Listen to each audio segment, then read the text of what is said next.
understand something, we're happy to go back and repeat it again. So here's the location of the property within the context of town. Zooming in a little bit more, you can see it's in a commercial developed area currently. This is a zoom in of the property here. On the south side is the existing Warrenton Village Shopping Center. That's going to remain. On the north side is the development site there, ringed in the orange.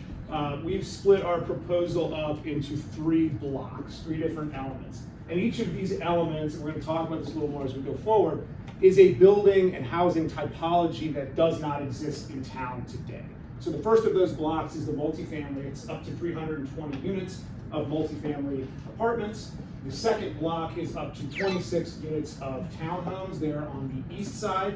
And the third is a block of up to 40 2-over-2 or stacked flat style. Again, styles of housing that don't exist in the town and the region today, and we think it's going to meet a real need for that. We think this, just because a couple of people have been confused about the layout of this, I want to go back and mention on that third block side right there, that's where the old SunTrust Bank is, and the other building, which you forget what it was now, but that's literally within the shopping center parking lot area, just to give you guys a better perspective. You can see it here. These are the kind of where that west block is going to be, with those banks gone once those leases. I just know you've said this so many times. I appreciate it. Other people a better idea of what it means, and the other stuff is directly behind the Rankin's or Ace High Hardware. So here and here, right?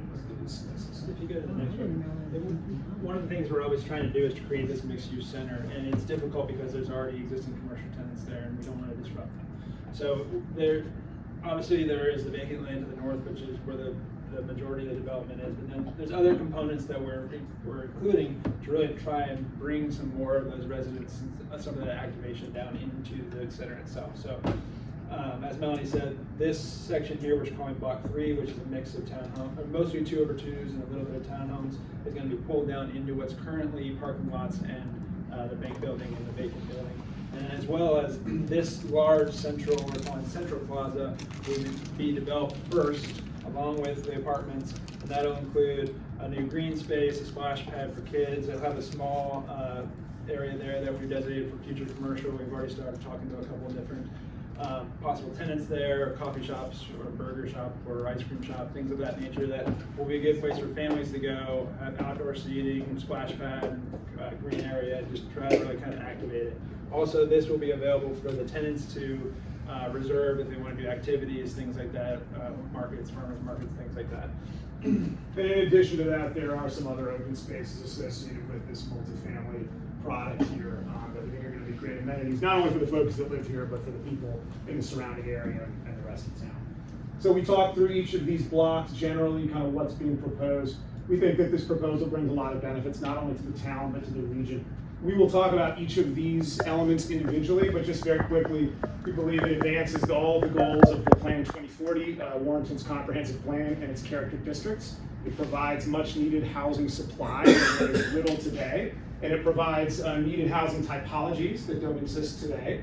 It also provides affordable housing. We'll talk about this in greater depth as we go forward, but 10% of the units within each block will be designated as affordable, up to 80% AMI, and multiple, yes ma'am? Are you using Virginia housing money for that? No. Okay. There's no sort of subsidized, no tax bonds, nothing. This is market rate development with offering of affordable units. And that's going to be, there'll be 10% of the affordable units at 80%, and then another 5 units at 10 units at 70%, another 5 units at 60%, and we'll talk about that in a little greater depth. As Jess showed you, that there are going to be some significant increases to the ability of the public and pedestrians to access the space, better sidewalks, better crosswalks, and those public spaces, principally the Central Plaza, that we feel is really going to help unify the site as a mixed-use development.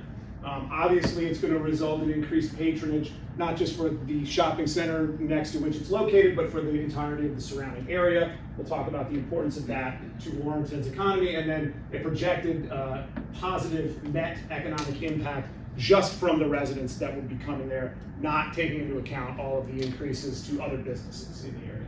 So I mentioned Plan Warrenton 2040. This is the comprehensive plan for the town. And really this proposal is an evolution of that, is really an evolution of the studies that went into Plan 2040 up in through the plan itself to the current proposal you see today. So Warrenton, prior to the plan being adopted, initiated a study of its economic development and its economic future. And what it found was that Warrenton did not capture a lot of the growth in the economy that you saw in other areas of the region. And it pointed to some rationale for that, right? That Warrenton lacked some of these entertainment and service venues, mixed use development, transportation connectivity, and diversity in housing types and prices, right? It determined that the strongest growth markets had these functions, had these features to them. And these attract workers, these attract businesses, these attract dollars. And it gave a pretty stark view of what Warrenton's future was going to look like depending on its ability to grow. And you can see here, we've clipped out this chart here that was included in the study. And what it determined was that if Warrenton proceeds on the same growth trends that it has from 2010 to 2019, which is essentially no new housing units, that the costs of maintaining services would outstrip the tax revenues of the town. And by 2039, you'd be facing a fiscal deficit of about $500,000 a year. Even if about 750 units were built, there would still be $250,000 a year in tax shortfall. On the flip side of that, with units increasing, with business increasing, with dollars and tax money increasing, Warrenton can become net fiscally positive with the addition of units. So really the conclusion was that the town kind of has two paths, right? It can stay on the current path, right, and have economic stagnation, or it can grow and thrive. And so I think the idea that we want to keep things exactly the same and everything's going to remain the same, that's an arbitrary concept that's not rooted in fact, right? The town either grows and thrives or does not and faces some of these economic hardships. So with that in mind, the town took to putting together Plan Warrenton 2040. And they chose the path of growth. They chose, we want economic sustainability in the future. We know that entails growth, so we're going to have growth. What they didn't do was provide growth just anywhere, right? Not growth for growth's sake, not growth in bad places. They wanted smart growth. They wanted growth in places that could handle it. They wanted growth in places that would provide for a true mixed use development and be the type of activating feature that we need to see in order to grow some of these businesses. So out of that, developed the concept of the character districts. They identified certain areas within town that were suitable for growth, again, for smart growth, not just going anywhere, but in these character districts. And so that was incorporated into the future land use map. And you can see here, our proposal site is directly in the middle of the Newtown character district. So that is kind of the line of thinking. Again, to summarize this, there were economic analyses done that said growth is necessary. There was a plan that said growth is necessary but has to be smart, and it goes in these places. That has informed our decisions and our proposal here with this development. So you all may say, okay, that's well and good, white papers and studies and plans. Does that actually have an impact in real life? So we've taken a look at this, and we think that that lack of housing supply, that lack of diversity in typology has had negative impacts on the regional economy, right? When people can't find housing, they can't live in Warrenton, and they can't base their businesses in Warrenton where their workers will be located. When rental units are scarce, when you can't find places to live, people will do different things, right? They may pay too much for bad housing. They may be in old or blighted housing, and you've heard a lot about the blight in town recently. Those people don't exist when housing exists. And more likely, they just move somewhere else. They go somewhere else. All of these outcomes are bad, right? Whether you have bad housing, whether you have not enough housing, people not moving in, these contribute to the kinds of economic drops that the white paper predicted. So we said, okay, let's see what happens in real life. Let's take a look at what it would be like to be a renter looking to come to Warrenton. So we ran a search in July. We actually ran one in April too, had the same results, but we wanted to run it again more recently. There were 0 apartment units available for occupancy in Warrenton. So quite literally, if you want to rent an apartment, you cannot live in Warrenton currently, full stop.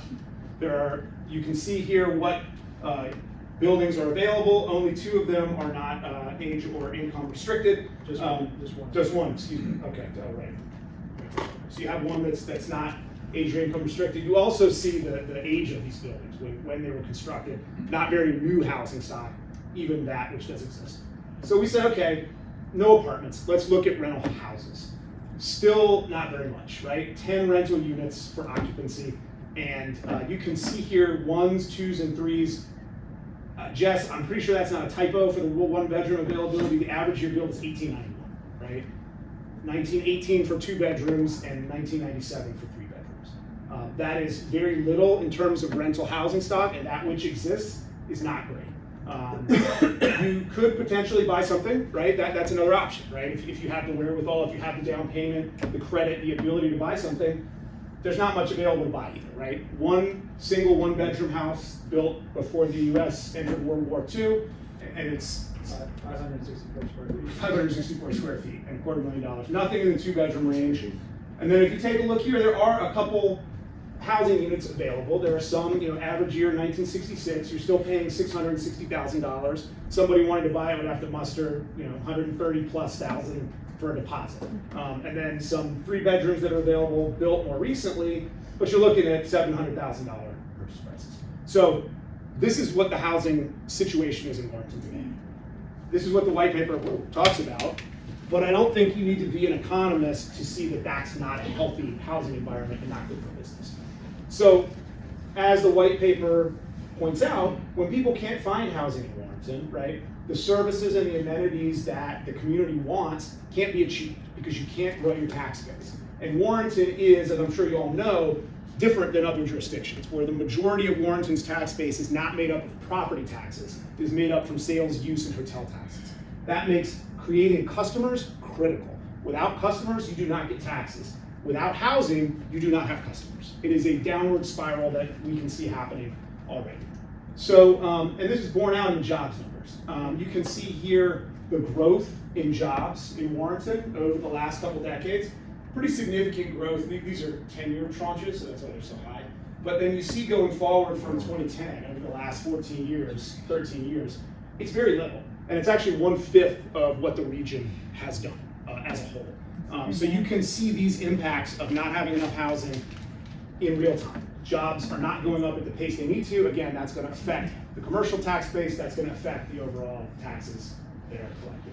So as mentioned, in addition to any of the kind of vibrancy, addition of businesses, more folks wanting to locate here, if you just take our proposal in isolation by itself, the taxes provided by the residents will outstrip any of the costs. And that doesn't even consider the larger business environment that that's going to create. So that's the economic improvements that we think are going to be there. And that's going to benefit the town, that's going to benefit the region. There are also some really tactical, kind of on the ground improvements that we think are going to make this a great proposal. So Jess mentioned these initially, but that central plaza with the splash pad we really see as a unifying feature, a place for folks to gather, whether you're shopping, whether you live there, whether you're coming from outside, you can spend some time there. There are going to be smaller plazas on the east and west side of the multifamily building. We did have a request that we take a look at the old Oak Spring that is on Oak Springs Drive. We moved our units around so that that can potentially be restored.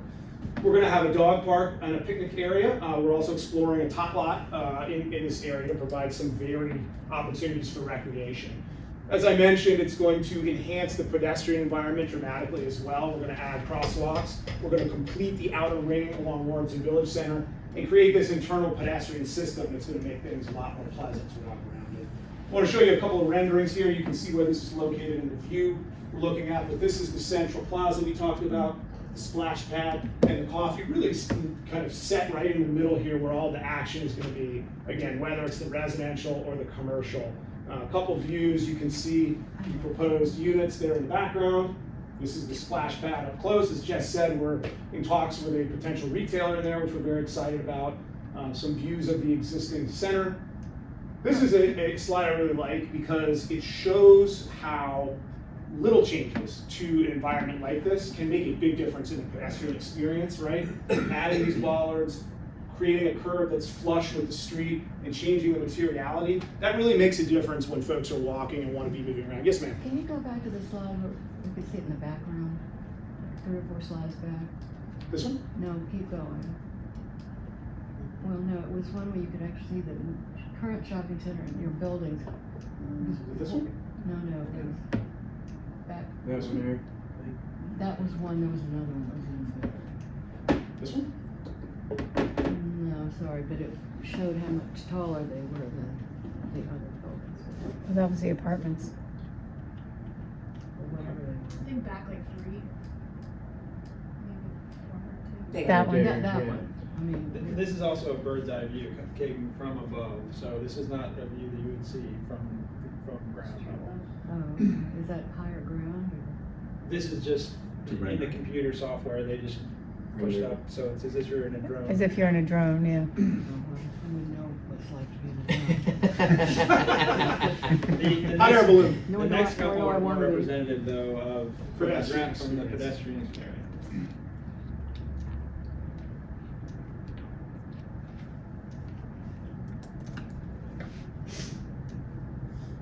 So this is a rendering of that west plaza. We mentioned some of the other ancillary plazas adjacent to the. This actually, so this is the old.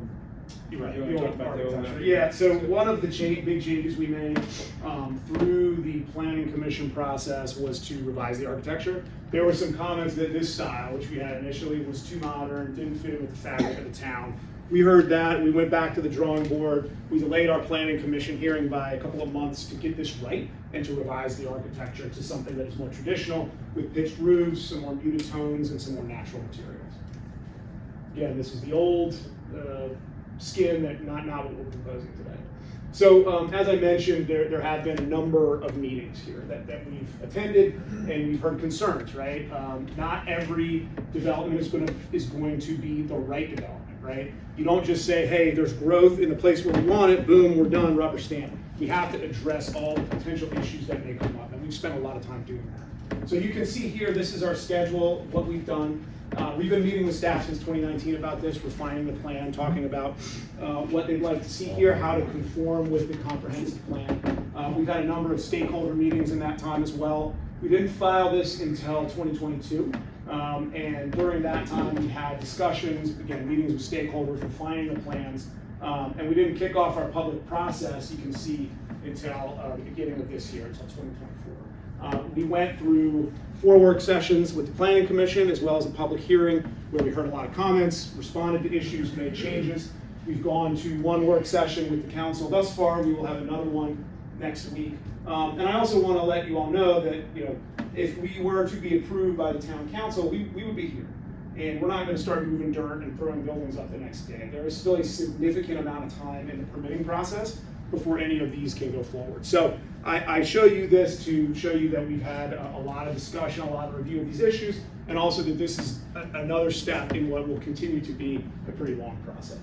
So we've got a list here of kind of what's been discussed in these meetings and how we've addressed each of those. And we've made revisions, provided information about all this. We want to walk through it with you today. So water sewer is obviously an important issue in any development, right? And what we've done here is our estimates are about 1/5 of water usage, or about 1/5 of what the town uses for their estimates. And that's based on some other product that the developer has done. But obviously you want to be conservative when you're dealing with something as important as water sewer. So we use the town estimate, which again, we think is very, very conservative. And even with that town estimate in place, we are within the tolerances of both the water system and the sewer system. See that here. There are always transportation issues that need to be addressed and reviewed in any proposal or development. We've run traffic studies. That shows that we're expected to generate about 154 new vehicle trips in the morning hour, about 197 in the evening. We have designed this site such that those trips are dispersed across 6 different entrances, which is going to reduce the stress on any particular intersection. And it's important to note that this is actually, the number of trips generated is actually fewer than would be generated with a by right development, where we wouldn't be coming before the council or before you. If we just pulled permits and built more retail, there would be far, far more traffic than this proposal would generate. As part of that, there is always a review of what's called a warrant analysis. Are improvements warranted based upon these projected volumes? That is not something where this called for any types of mitigation based on the amount of traffic that we would generate here. So I mentioned to you earlier, the 6 entrances here, you can see. Folks can come in and out of any of these throughout the day at any point in time. So we think that really takes a lot of the strain off any individual intersection. Can you identify where the names of the streets, where the exits are? Sure. There's an exit here on Oak Springs, right? That's across from Highland School. Okay, Then the red is Oak Springs at Hastings Lane, which is, this will be a new Hastings Lane extension. And this is existing on Branch that goes over to the Safeway. okay. This is Lee Highway, and then Broadview, and Broadview kind of where it becomes. So 17's at the bottom, is that? Yes. Yes, Yeah. this is 17 here. So we've had a number of discussions with Highland School throughout about this. They've had some questions and some concerns about this intersection you see here in green. To be clear, our analysis does not show that there's any concern with that, but based on those discussions, based on some of their questions and concerns, we've agreed to install traffic mitigation measure, essentially restricting egress from this intersection during their peak hours. There is only about 15 minutes of overlap in the peak hours between Highland School and our proposed development, so that's good news. And there's no overlap, that's during the AM peak. There is no overlap during the PM peak. So, well, It's How also, will you restrict the egress? sure, there's the ability to put an arm down that would close at that point. It could still be open for emergencies, right? We wouldn't. so put any- there are 2 points of ingress egress in the garage. So we will restrict the egress at this entrance during their peak hours. So residents will have to use the secondary entrance during those peak hours. So where do they go out? So they'll come out and go out to one of these directions here.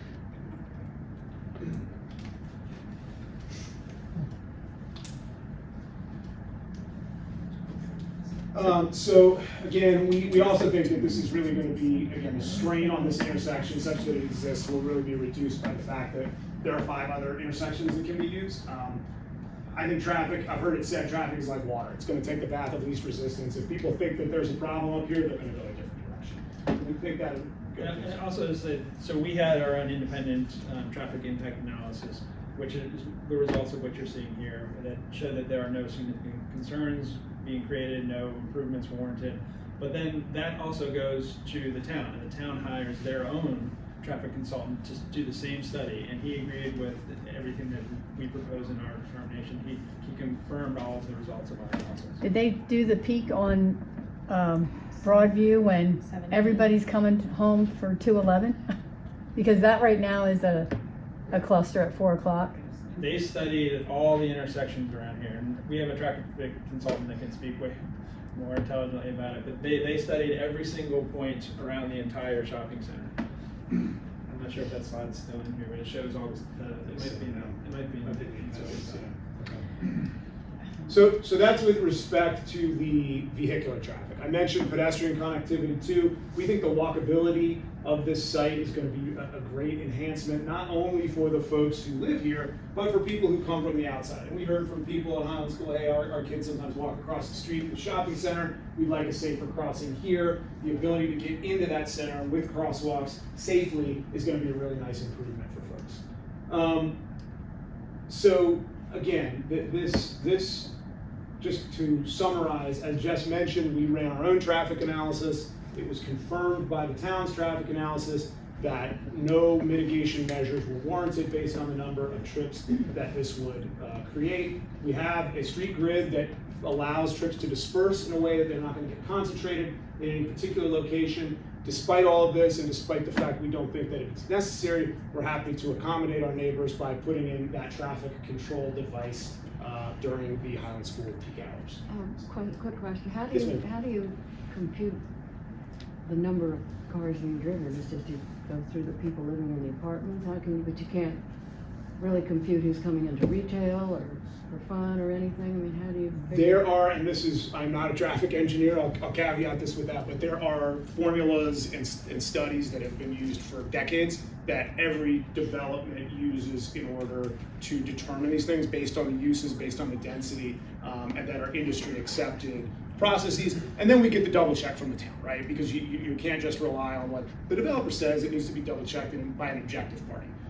So that's where we've gotten those numbers. Just Yes, sir. follow- When you account for the parking garages, how many more spaces will be there than there are now on the site? So currently there is roughly around 1,000 spots service parks on the site. Once what we're proposing, there will be total parking spaces of around, I think, 1,400. But all of those new additional are interior to a building. So we are actually going to be reducing the number of total surface lots at the site, and replace all the new parking spots will be either in parking garages in the apartment building or internal to the townhomes and the 202s in traditional in-unit garages. So where is the parking for the ones that are gonna replace the Summit Bank and the other bank? Because the parking garages, looks like it's for the apartment complex. Right. So those units will have internal parking garages. Oh, okay. Yeah, it's a good point. I failed to mention that. There are internal garages for the 2/2s and for the towns. Thank you for asking that. I'm sorry, I didn't catch how many are in the apartment. How many dwelling units are in the apartment? There are up to 320. 320 in the apartment community. There are up to 26 in this block and up to 40 in this block. And how large are they? Are they all And different how many sizes? levels? So the townhomes are 3 stories. Each unit is a single unit, 3-story single unit with 2 parking garages in each And how unit. many bedrooms do they have? 3 bedrooms. 1,440 people. Then So the 2 per person. 2/2s, it's a 4-story product. There's 1 unit on the first 2 floors and a second unit on the 3rd and 4th floor.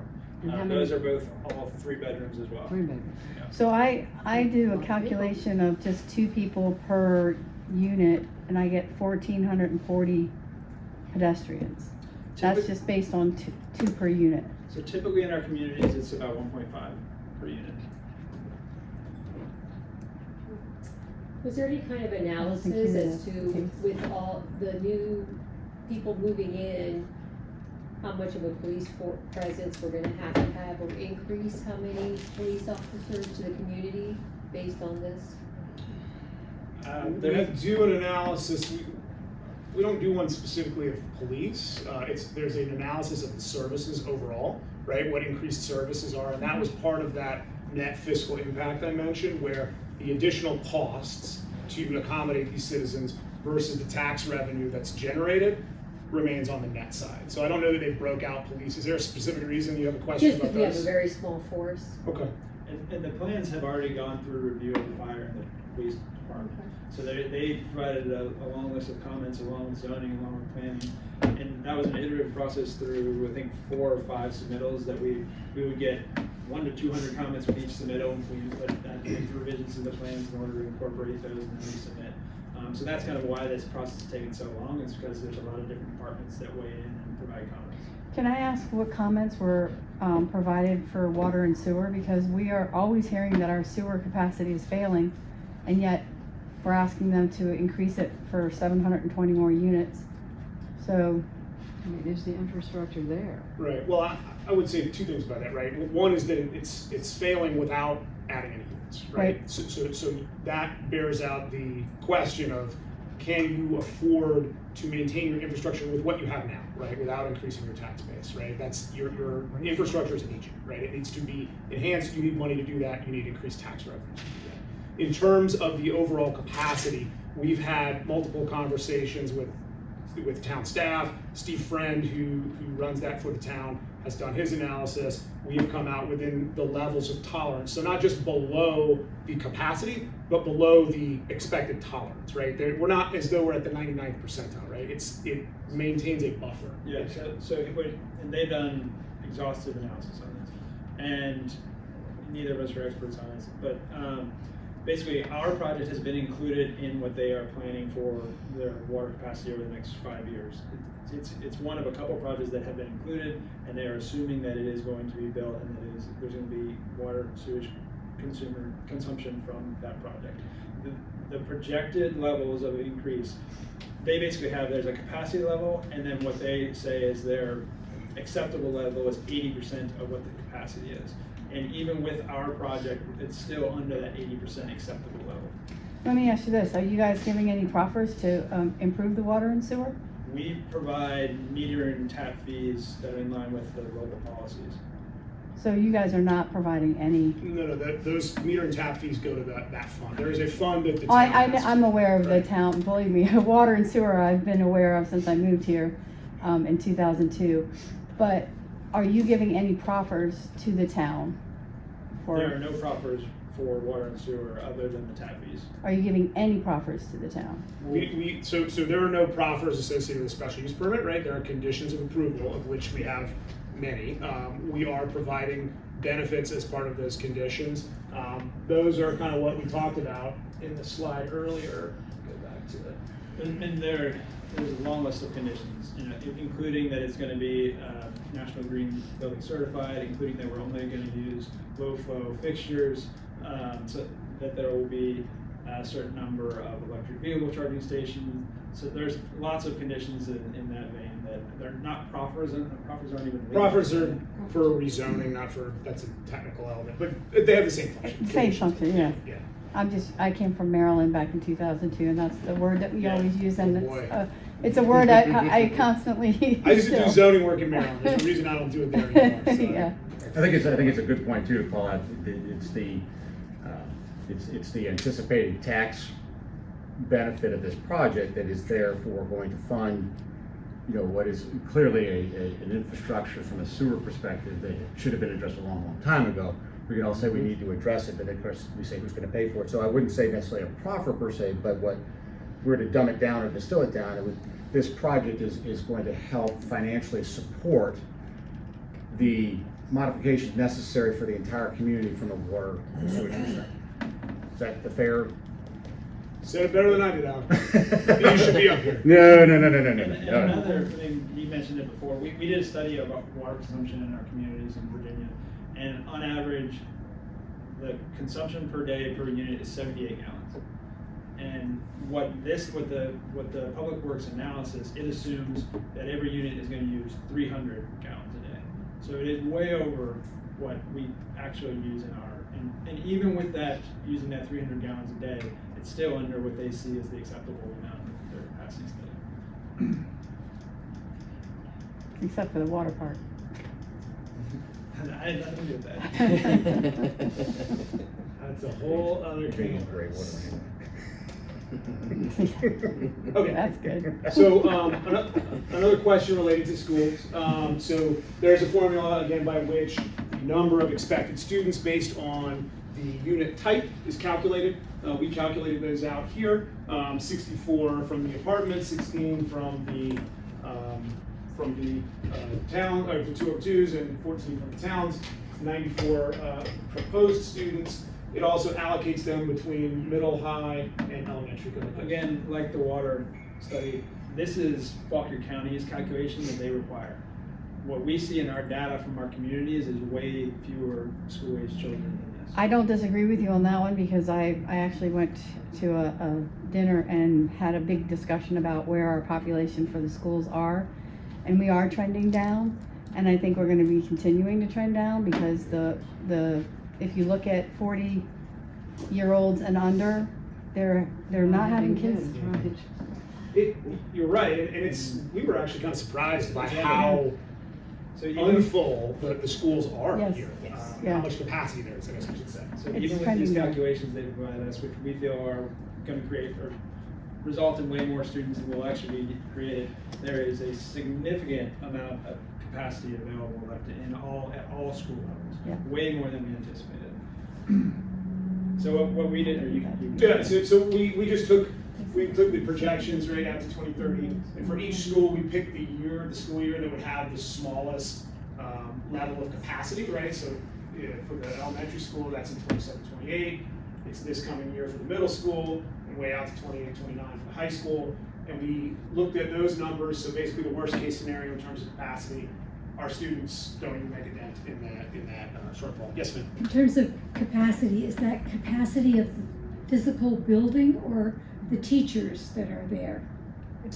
I don't know the answer. I don't know where those numbers are generated from. Because, That's a good they might have question. space for more students, but maybe not enough teachers. The numbers are provided by Fauquier County Schools. To answer, it's building capacity, so that, okay. Yeah, it's definitely building capacity. Physical space, not I necessarily. think with teacher more housing, we capacity. could get more teachers. Right. Yeah, place to live. Yeah. So, affordable housing was another element that was an important part of this proposal and something we wanted to talk to you all about. So there is a requirement in the zoning ordinance that for a development, getting bonus density, which we are doing, that 10% of all units be affordable to those making 80% AMI or lower.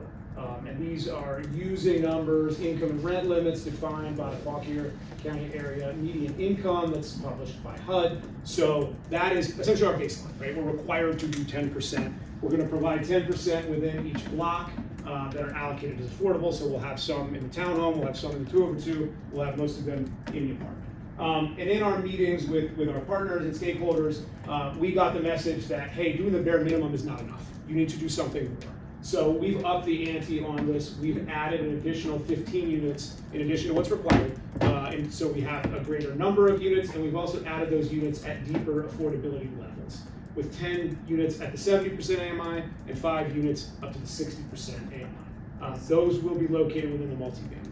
So what does that mean in terms of the rent? Right, so it'll be, So AMI is data is provided by HUD. So we're using a Virginia housing program, which effectively takes HUD data.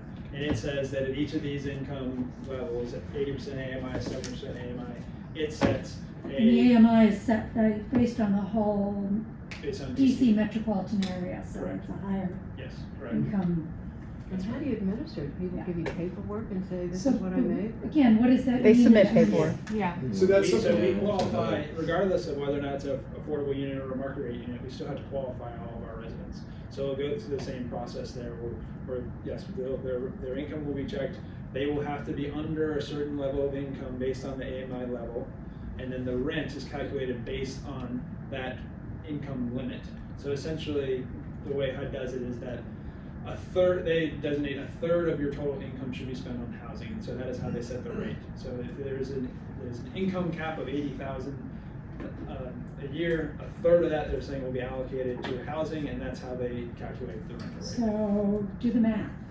If it's, 90,000 is a $30,000 a year, Right. to make it easy. So that- What's that? I'm sorry, so that would be a cap of their total rent? Yes, They're paying $30,000 a year, that's the most they could pay, yes. Yep. and that's affordable? Yes, Yes. it is. And I'll say this, Fauquier Habitat for Humanity stands behind this project. Those are affordable rates. Yes, they are. You are not gonna find any other apartments that are available at the rates that they can offer at the 80, 70, and 60. That's actually what we build for. So our rents, our mortgages are between $1,100 and sometimes up to $2,200.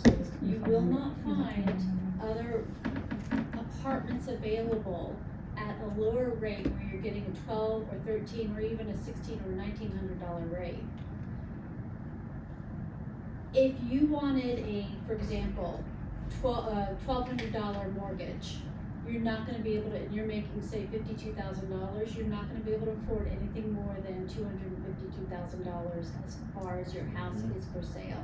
Right. So this is actually affordable. And when we also think about it, remember that if you're bringing somebody in who say on average is making $40,000, they may have a partner that they live with, a spouse that they live with. They're coming in here, they're combining that income, but they're still getting that rate to come in here at that percentage level. Right. So this is a really, really good idea.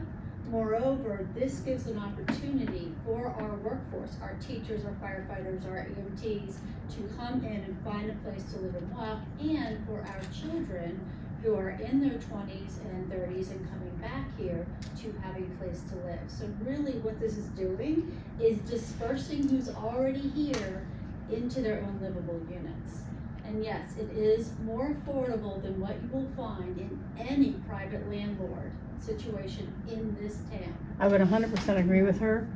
And this is the only way to get residents to stay here in Fauquier Yes. and not age our county and town out, because that is exactly what happens in this county. We age our population out because we we need affordable housing for the younger people to stay. I would love for my kids to be living back here, but they can't afford to stay here, so they moved away. Yeah, I give my. And some of the older people are leaving as well because they can't afford to live here. Our population is declining because we don't have the services and we don't have a place for them to live. So we get hundreds of calls per week for people searching desperately for a place to live. Otherwise, they're living in their cars, or they're living in a field or in the woods. And these are people with working jobs. Yep. I use my daughter as a great example, 27 years old, college education. She is an architect and certified interior designer. She's making $63,000 because she hasn't hit the 8-year mark in her career. $63,000 gets her nothing in this town. So she lives with her grandmother and has no life. My son is an engineer. He can't live here, and he has his business here in the town of Warrenton, and he has to live in Haymarket and pays $4,200 a month for a 2-bedroom apartment. This is affordable. Okay, we really have to get out of the mindset that you're gonna find something at $800 a month. It's never coming back that way. Nope. Prices are what they are, and this is absolutely needed. So hope that jarring. If you do tells spend a little bit. 1890 in your. Right, your and it's utilities, falling it'll be apart. More than $1,000. And frankly, For the town clarity, of even built in Warrenton. 1890, that's not the price. Yeah, Yeah. it's No. not, But your utilities alone in a house like that are. right. Yeah. And you all know that, we're Basically, revitalizing all that. Haytie Street. I can tell you that the private landlords on Haytie Street are charging the people on Haytie Street $3,100 to live in homes that are, the only reason why they're not condemned is because there's no other place to allow them to go. And they are living in deplorable situations. So just please keep those things in mind as we have these conversations. Is this competitive to our neighboring towns though, like Warrenton and Culpeper? Competitive in what relation? As far as the living? So, conditions or pricing? You gotta be real specific with that question. I would almost say both, because it seems like, people that aren't living here are going to our neighboring areas like Warrenton and Culpeper. Bilton's not neighboring at any stretch of the imagination, because it's really the same down there. As far as conditions go and the houses that we walk into, it's just as bad. People who are trying to live here and can't live here are living in Greene County or living in Orange County.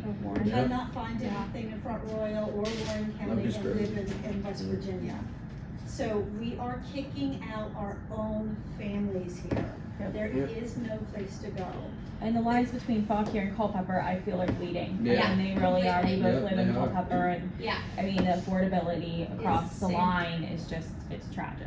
It truly is, and the thing with having the houses and having these prices is that it just, again, Warrenton is funny, because remember, we, under the AMI, were considered, federally, we are Northern Virginia, Yes. whether any of us like it or not. We're Northern Virginia by every book. Yep. Although we're also rural, so we're a unicorn county in that we can get rural assistance. But we follow the federal HUD guideline. Our area median income is $154,700. If you are a family of 4 making 80% AMI, you're $94,000. If you make $124,000, you qualify for a Habitat home. Essentially, we can provide services, housing services, for almost everybody in this county that's a working class person, I'm excluding the millionaires and the billionaires. So things like this are really, really needed. You just really take into consideration just that balloon of a number. The other problem with Warrenton, I'm gonna say, is Warrenton is too rich, even though it doesn't feel like it. There's too much income here to qualify for certain things, so we don't get enough subsidies. They weren't gonna get any subsidies for this type of apartment building from HUD per se. But we're also 87% white. So we have a real issue in trying to create something that's available for all, for lower and moderate income people, and for our minorities. So there's reasons why we need something this massive to to allow the affordability and the places for people to live. Buellton's a completely different subject. Buellton is in a poor district, and their minority numbers are higher, so they can receive more subsidy. We're just a very unique town. Can I ask why you guys did not go for Virginia housing in this project for the apartments? You mean for an affordable? I have a daughter who works for Virginia Housing, For and your I was tax just stack. curious why you didn't. There's taxable bonds through Virginia Housing and non-taxable bonds. So the, I think what you're talking about is the non-taxable bond program, which would be sets in at 48. One, it's not really our business model. We've done some before in the past, but also in our original discussions with a lot of the members of the staff in town is that there is a need for that would set all renters have to make below 30 or 40,000. That's not the market who needs housing right now. It's the people who make 40 to 60,000. Right. So it's not.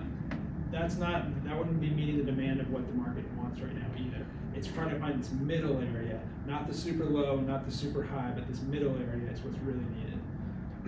Have you ever looked at, are there any other properties that you all have looked at for something like this that aren't in this location exactly? In Warrenton? Yeah, maybe a little, I don't know, further out of town maybe. So, Can I get on that one? just to cover you for a second. Here's the thing. We love our greenery, right? We love our easements and everything else.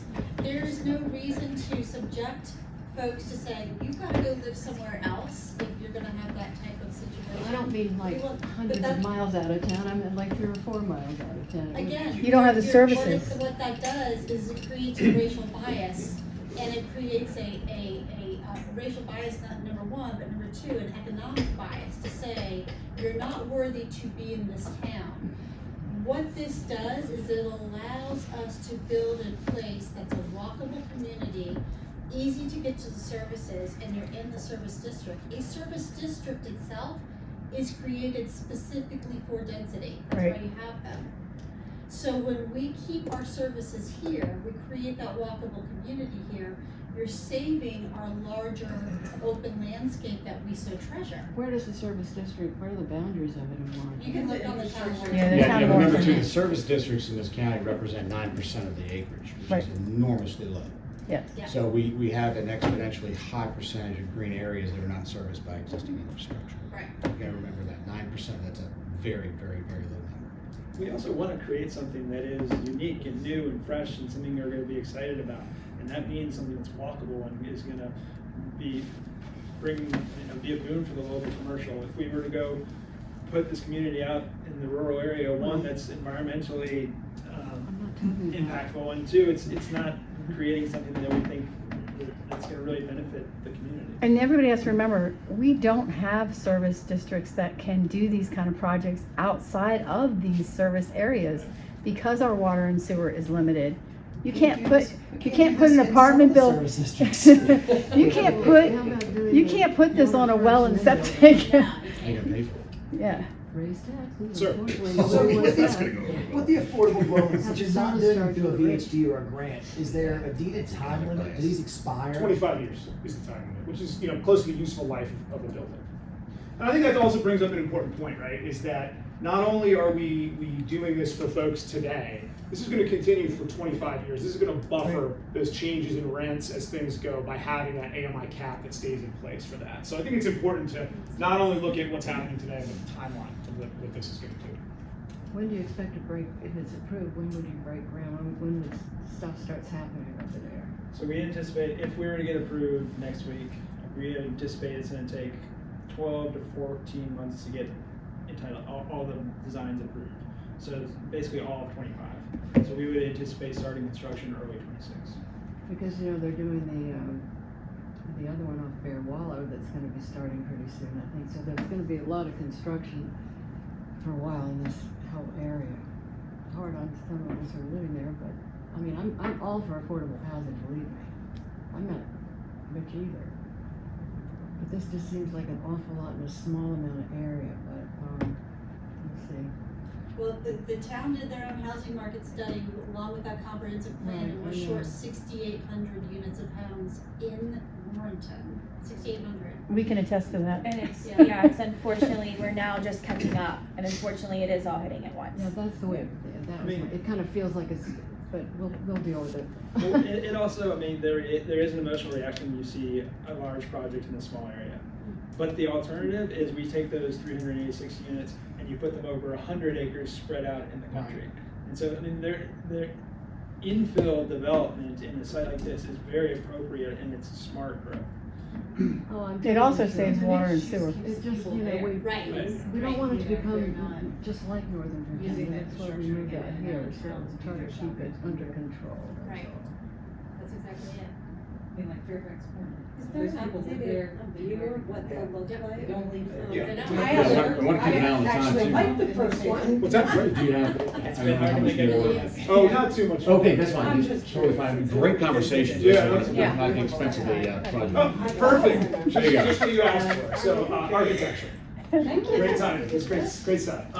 So, one of the changes we made here, there were some questions, again, from folks in Highland about what the facade looked like here. So we are set back pretty far, but we added some notches to the building here to provide some visual variety, provide some relief and some setback from that Oak Springs frontage.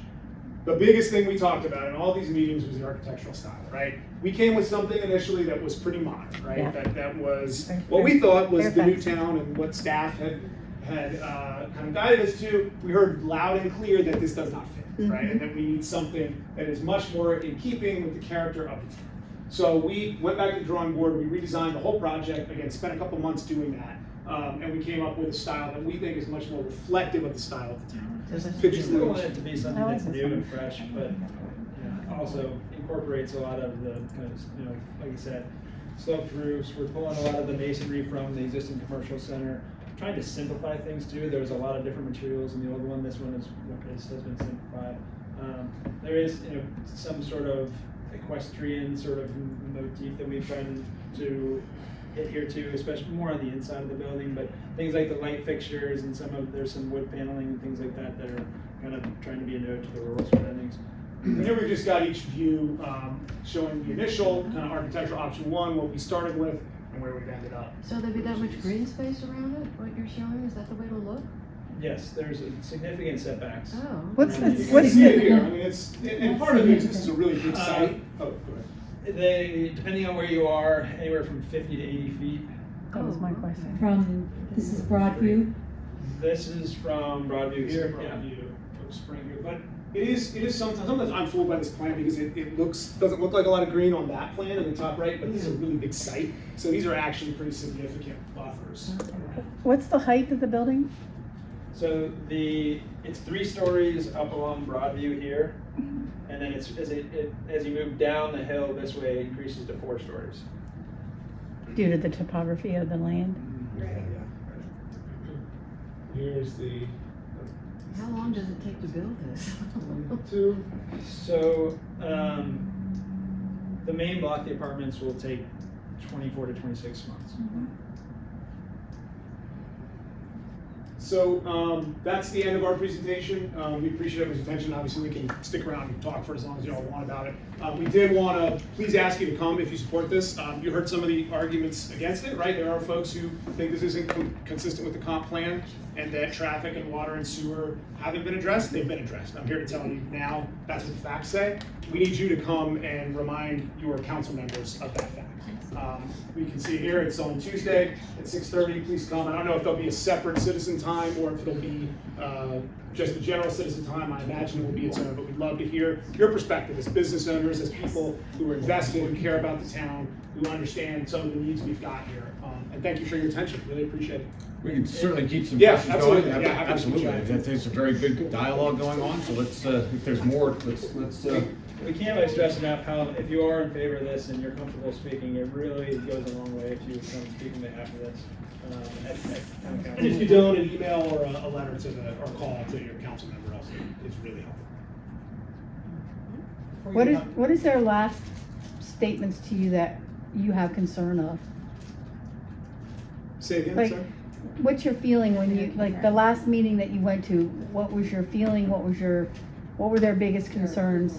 Yeah, I mean, I think there were most of the questions related to data, and there were answers for them, right? I mean, I think this is going to be a lot of a question of, do we look at people who say, gosh, I don't feel like I like this? Or are we going to look at something that says sewer capacity is this, transportation capacity is this, here are the studies, here are the numbers? And that's really the question, right? And so most of the questions we had, we're going to be able to answer. We've got the information and the data that we're going to provide to the council at the work session.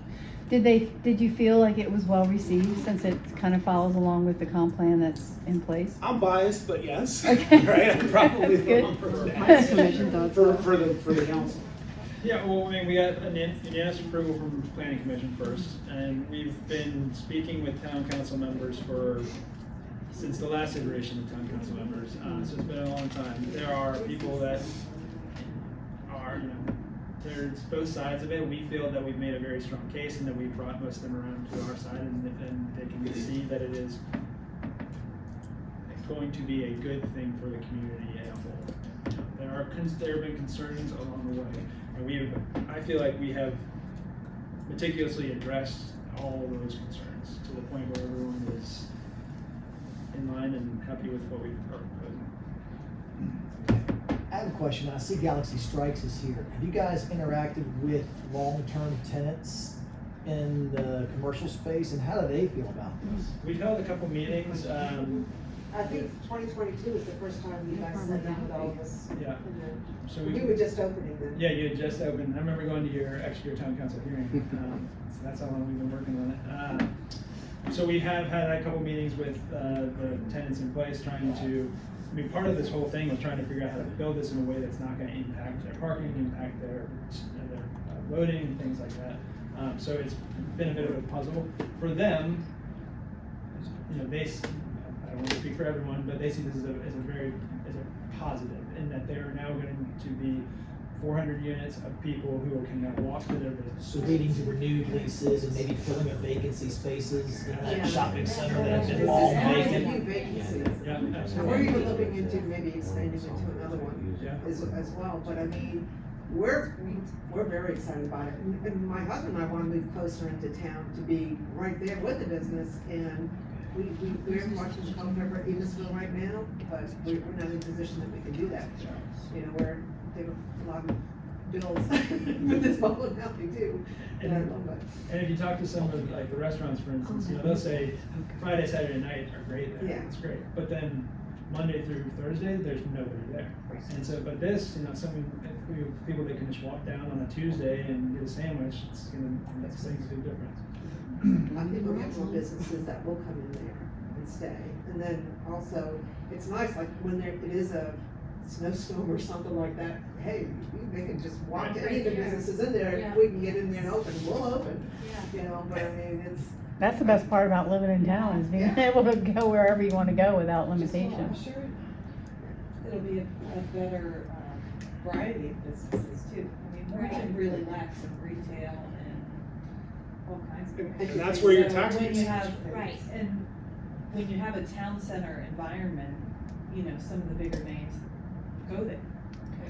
Well, and I also feel like you're gonna attract a younger professionals coming back to Warrenton, and which would be a really nice thing to see.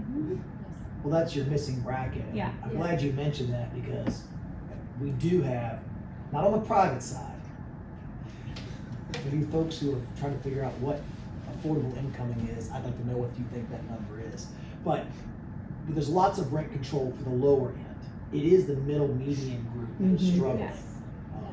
The There's young not a lot adults. of rent control, but for the lower end, let me tell you that right Well, now. there's more than there is for the middle Middle folks, though. class, Between yeah. voucher programs and VHDA, there are places for the low income to go. It's that middle struggling There's 65,000. a 7-year wait. 7-year wait to get into any of the low income places that we have. So, we know that. We have 119 people who have vouchers right now, single mothers who are working in our community that are making between $30,000 and $60,000 with children. They have no place to go. Because private landlords decide that they don't wanna take a voucher because they don't wanna look into it and understand what that even means. That might be unfair, that may be unfair characteristic of us private landlords. Well, are you taking them? Yes. Okay, well, good, then you are definitely an exception to that rule, because a lot of them don't understand it, but we have 119 people right now on our list. There's a 7-year waiting period. There's also no turnover in that demographic either. Correct. Once they Right. go in, they don't come out. Which Because is, where are you gonna go?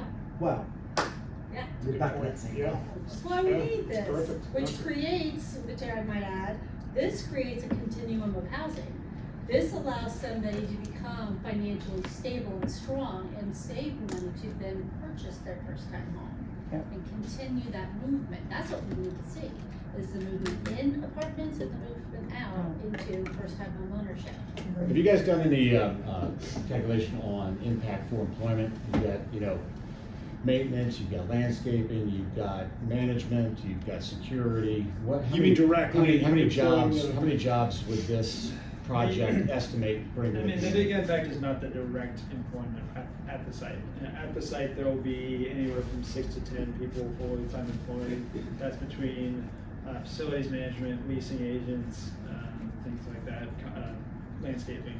The bigger impact is the people that live here, spur the economy, the businesses around need more employees to handle that business, so it's more of a ripple effect. And you have the service contracts for all the, you know, all the utilities and the landscaping, so it'll be a continuous opportunity for existing and even potentially new businesses as well, Right. knowing that there's opportunity for additional revenue streams as a result of the project, right? Right, all the HVAC maintenance, all the landscaping, just, there's numerous contract services that will all be, or for the most part, be employed locally. Yes, ma'am. So if, a lot of young people move in to the affordable housing units, and because they're young and their careers take off or they get married, the household income goes up a lot, what happens? Can they stay there, or do they get kicked I out? think it reassess every year, don't they? You have to follow, so under the affordable side of it, it's gonna be the town's responsibility to audit the records of the 54 units every year to make sure that people are still fitting within those parameters. What will happen is if somebody suddenly gets, let's just say a $60,000 raise or whatever, they're not gonna kick them out of that apartment. What they can do is once Raise another them. apartment becomes vacant, allow it to fill that spot under that affordability rate, okay? So when somebody comes out of that 80% AMI, they're going to a different rate level, a rental, payment level with their. So the rent will be changed to be more the market rate? Right, Mhm. yeah, if you're making more, yes. They do that's this in what's gonna Richmond happen. all They're day gonna long. wanna- Not Right, necessarily right. get kicked out of the unit, but they have to pay, Right. they've moved into a new income bracket and they have to pay the Same rent. thing happens, we were talking They about can stay in the vouchers, same like apartment, Section right? 8 commonly is a term. Yeah. Housing choice. Those folks move in and out depending on where their job source is, whether children are at home, spouse in, spouse out, those things move sometimes 2 or 3 times a year depending on how they're analyzed out. But it's Doesn't mean the they have to town's move. It is responsibility the to get the town's income data from the Yes. residents? No, No. from the How will apartment. you know if their income has gone up? So. They have to reapply every year. It's a They reporting. qualify every year, every time you renew Every your year. lease, you They have have to to re-qualify. submit something? Yep. It'd be a So- terminal lease, just like any other lease. So our in-house property management keeps track of all that, they qualify all of the tenants, and then what we have proposed is that twice a year, they will provide all that data to the town, in a report that shows that we're in compliance with the income restricted, units. Highlandtown does this right now. The Who does Highland, it? the Highlandtown Highlands, apartment yeah. does this right now. And they have a very big wait list. They do. They do. They do. It's very similar to how Habitat works in terms of qualifying and making sure that people stay within certain incomes as they go But through in our Section processes. 8 vouchers, this is kind of on the side, but. Not a Section 8 voucher. No, It's a I'm housing shifting choice gears. voucher. I'm shifting Yeah, gears. but Section 8 is only a section in the HUD code. So this is unfortunately my big But there's a clarity. reference to, I know, 'cause we get the. not all we get the- landlords will accept it. I Yeah. didn't think they were allowed to, I thought it was illegal to turn down a Section 8 voucher. It is a housing choice voucher. Section 8 is a code. That's all it is. So, because here's the thing, because when we're at the town council meetings, this is what's been happening, is everybody has literally said, we don't want those Section 8 people here. They're degenerates. We've had people literally say that line during the council meetings. They're talking about our citizens. So it's a housing choice voucher, okay? What happens is you can, if you make up to 80% AMI in your community, you can qualify for a housing choice voucher that you then receive from Central Virginia Housing Authority. You can continue to make up to 120% and still hold on to that housing choice voucher because it's a program that was developed to incentivize savings so that you're creating your own net wealth. And when you get to 121% of your income, they're saying, okay, you're gonna lose that voucher now because you've made it. You should have enough savings. You should be able to now move forward and purchase your own home. It is a very wonderful program that is built to help everyone who needs it. And we stigmatize it so badly in the town of Warrenton that it's just become this, and other towns do it too, but it's just become this negative. So that's why I get onto the whole, it's a housing choice. Now, as far as who can take this, if you are a landlord and you rent 4 or more units, you are required by law, it is a state law, that says you must accept that voucher. So every apartment building does. Now, if you are, no, it's 100% true. And if you're not, if you're not, It's then not 100% true. It is You because must not consider the source of income. you Oh, have that's to the question. accept the No, housing that, choice he is voucher. right. You do not have to accept it. If it does not You're- meet you're- the other criteria If you If it take, doesn't of the meet applicant, right, if you you take do not the have to stigma, accept if you it. take the stigma of the Correct. jargon of Section 8 versus housing voucher out, and you are correct, it's housing voucher. Yes. Section 8's been a common jargon for 1,000 years. We as landlords cannot consider source of income. Whether your mother pays your rent, as Mhm. long as it has some Child financial support, backing that yeah. we can track. However, it can be required that because a housing choice your voucher credit. may be a 70-30 split. The housing Right. the housing choice voucher may be that the system pays 70% of your rent and you're responsible for the other 30. That tenant would then have to provide verifiable statute that he or she can provide that 30% and has paid other bills on time. So there can be a credit requirement, there can There be, is. Yep, and- there can be yeah. a number of requirements. There can It's be not debt a to income forced in- requirements. Yeah, it's not a forced in. It Well, just can he means use that you Social cannot Security? consider that. Will they accept Social Security Yeah, income? I've seen it. Or does it have to be a Yeah, job? that's- Yeah, no, they'll, they can, yeah, Social Security is income. That is income. Well, I mean, what Much if like somebody your like home me in Section lives on 8, Social the law Security, but I have says some I cannot investments and I consider get some source of income from income. that? They take the investments into consideration. Could I move into this place, cause my income Well, would I certainly think that's qualify? really helpful discussion. Possibly. and I thank mean, you I'm guys just for- joking really, but, so in other words. Well, you're joking, but you're also not There's joking. been. I'm I'm gonna go to the event tonight, the Barrel Oak. Are you going tonight? I'm hoping to, so maybe I'll see you See later. it in the paper, okay. Then we'll we've seen talk. some All right, flyers, great. Because we can you're sit gonna down hear and it, find a you've little heard corner it, to talk. Commissioner, Absolutely, yeah. Perfect. Please That'd be great. Thanks. hold your council members accountable to facts, so that they have to make the decision based on numbers and facts, and not on misinformation. I appreciate y'all taking your time to listen. Yeah, and I'll just close out for all. I want to thank Ken and Jess for a presentation. Thank you all very much. Spaces are being built in. I heard something about commercial spaces. No, there's not another meeting, but there is, I do want to mention that we have, The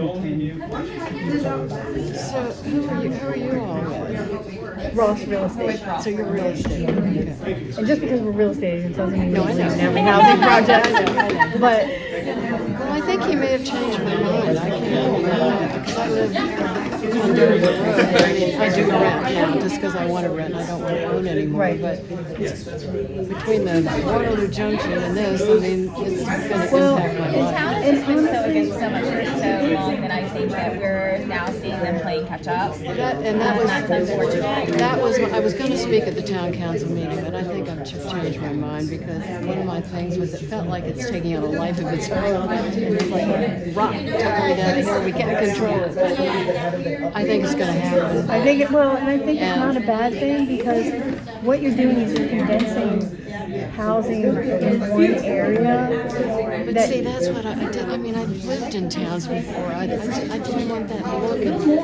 Warrenton, but I guess I'm gonna give up. Well, because- to be honest with you, it's not really giving up. What it's doing is it's allowing that instead of the sprawl that could possibly happen. Well, we don't want that either. Exactly. I So keep what do you thinking- want worse? I keep thinking Roseland, Virginia. No, it's never gonna be that. I mean, And I've here's lived why at it's the never years gonna they be that built way. that.